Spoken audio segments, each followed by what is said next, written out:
নড়াইলে রথযাত্রা উৎসবে উৎসবমুখর জনস্রোত। নড়াইলে আজ দিনব্যাপী অনুষ্ঠিত হল সনাতন ধর্মাবলম্বীদের অন্যতম বৃহৎ ধর্মীয় উৎসব রথযাত্রা মেলা, যা উদযাপিত হয়েছে এক বর্ণিল ধর্মীয় ও সাংস্কৃতিক উৎসবমুখর পরিবেশে। হাজারো মানুষের পদচারণায় মুখর হয়ে ওঠে পুরো শহর। সকাল থেকেই শহরের কেন্দ্রস্থলে অবস্থিত মন্দির প্রাঙ্গণে শুরু হয় রথযাত্রার আনুষ্ঠানিকতা। ভক্তরা পূজা অর্চনার মধ্য দিয়ে দিনটি শুরু করেন। এরপর ধর্মীয় সঙ্গীত, ঢাক, ঢোল, কীর্তন আর উলুধ্বনির মধ্য দিয়ে জগন্নাথ, বলরাম ও সুভদ্রার রথ টানা হয় শহরের প্রধান সড়ক প্রদক্ষিণ করে।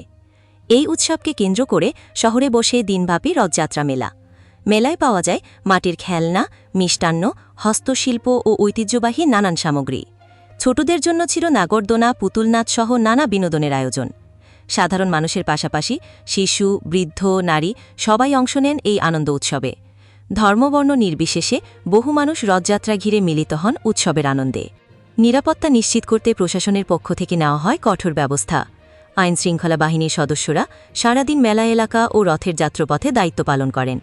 এছাড়া মেডিকেল টিম ও স্বেচ্ছাসেবক দলও সক্রিয়ভাবে দায়িত্ব পালন করে।